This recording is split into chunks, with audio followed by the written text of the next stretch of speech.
Hey guys, welcome back to my channel.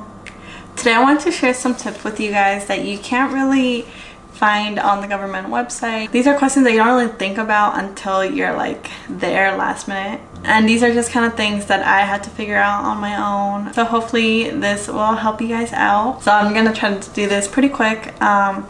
So my first tip is how much money to bring. And this sucks because we've already had to pay so much money for, if you had a lawyer, you had to pay money for your lawyer, you had to pay money for your application, and now you got to pay for your trip to Ciudad Juarez and that whole interview. So yeah, I totally get it. It really sucks that we have to still pay so much more money, but you know, I guess it'll all be worth it. I mean, we have to do what we have to do, right? I suggest you bring about $1,500 with you.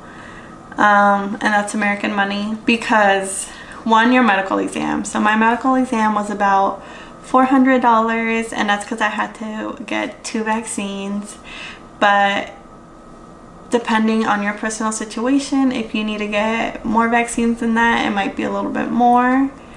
So just keep that in mind. I want to say a good estimate is around $400, $450 for your medical exam. The other thing you need to pay for is obviously your hotel stay. I think when I was looking it up, the ranges were between $60 to $80 a night. So you just want to factor that in and see how much you'll need for your stay and also your food there. There's a lot of restaurants over there. There's also a couple fast food restaurants. There's a McDonald's and I think a Carl's Jr. and a Wendy's. I didn't really see too many grocery stores, but they do have like little gas station markets where they have like, you know, your basic chips and waters and snacks. But yeah, just keep that in mind. Bring some money for food.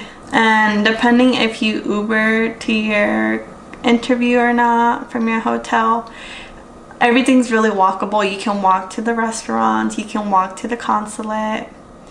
Everything's about a 10-minute walk, but it's literally just a straight shot. You can see your hotel from every direction. You can see the consulate from every direction. It's just like walking down the highway. But if you do decide to Uber, which me and my dad did a couple times, it's just a few dollars. It's like $5 each way. So just keep that in mind. So yeah, I want to say $1,500 is a good amount of money to bring. My next tip is make sure you put international calling, or at least calling to Mexico, on your phone plan so that you don't get charged extra. I didn't do that. I didn't even think about that at the time. I just thought because Juarez is so close to the US border that my phone would work fine, and it did work fine for the most part. I had a spotty signal a little bit here and there, but for the most part it did work. But when I came back and I got my bill, I actually got charged like $50 on my statement because of it. Yeah, so just make sure you keep that in mind. You can put international calling for like a month on your phone plan, so it doesn't have to be forever, and then just take it off whenever you're done using it. But yeah, so just keep that in mind. I think that will definitely help you avoid those extra fees. And speaking about fees, this is my third tip, and that is, if you're gonna use your credit cards, make sure they have 0 foreign transaction fees. So I was using 2 credit cards. I used my American Express and my American Airlines. My American Airlines allows me to use my credit card in any country without fees. But my American my American Express was charging me a percentage of each transaction. So I think the highest fee I paid on my American Express was $30 for a transaction fee. But as soon as I saw my account and I noticed that, I stopped using my American Express and I just used my American Airlines. So yeah, that charged me 0 fees for everything. So along with that tip, I just want to include that you don't need to get pesos if you do have a card that allows you to use it in other countries for free, which is what I did. I never got any pesos at all, just because I was just using my American Airlines credit card, but if you don't have that option, then yes, you will need to transfer your money into pesos. My next tip is, how many days should you stay? If everything goes according to plan, if everything goes smoothly, I think you really only need to stay there for 6 nights. So my original plane ticket my round trip ticket that I bought was from Sunday night to Saturday evening, and that was gonna give me 6 nights in a hotel stay in Juarez, and luckily that's exactly how it worked out. I flew in Sunday afternoon to El Paso, crossed the border, and was in my hotel by Sunday night. Monday morning I had my medical exam. Tuesday I had my first part of my interview. Wednesday was the second part of the interview, and then they say there's about 48 hours after you get approved to get your visa. So that was Thursday, Friday. I did get my visa Friday morning, 7 a.m.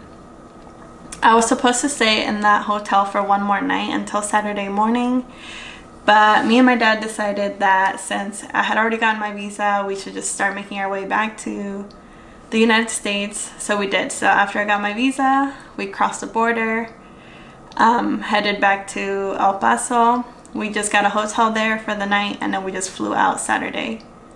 So our plane tickets stayed the same the whole trip, but our hotel, we did end a night early and just got a hotel in the States. If anything goes wrong, or if you forget a paper or something and your interview gets delayed, you may have to extend your trip. So make sure you guys buy the flight insurance. So when you're buying your airplane ticket and it asks, do you want to get insurance for this trip, I recommend you say yes, because you never know what could happen if they tell you need to stay a little bit longer, or even with COVID, if you get sick or if they close the borders or something like that. You just want to make sure you have your flight insured in case you need to switch up your flight details. Okay, and my final tip is where to stay. Obviously, hotels are simple. There's the Holiday Inn Express. I stayed at the Maria Bonita. But what I really want you guys to research, if you have the chance, is there's these people who help you with your whole stay in Juarez, with your whole interview process. I don't really know their specific name, but I have heard of it from different people, and they are legit.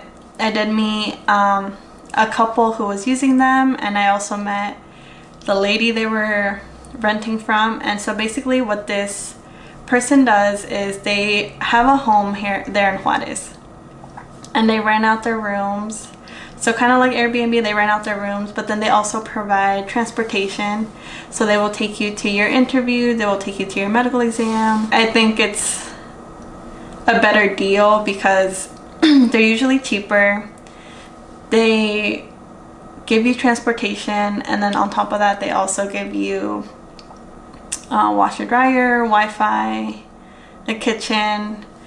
It isn't a shared space like an Airbnb, but like I said, I think it's worth it because of the price point and the transportation aspect of it. I'm really sorry I don't know the name of that service, but I have heard of it from other people. So if you guys do your research and figure it out, I think that would be a really great option for you guys. I didn't have the time to do the research myself, so I wasn't able to use it. But looking back, I wish I would have known about it sooner so I could do more research and have scheduled my stay with one of those people. Alright, that is all for this video. I hope these tips helped you guys. If you have any more questions, just leave them down below in the comments. Make sure you guys subscribe, and good luck on your journey. Bye!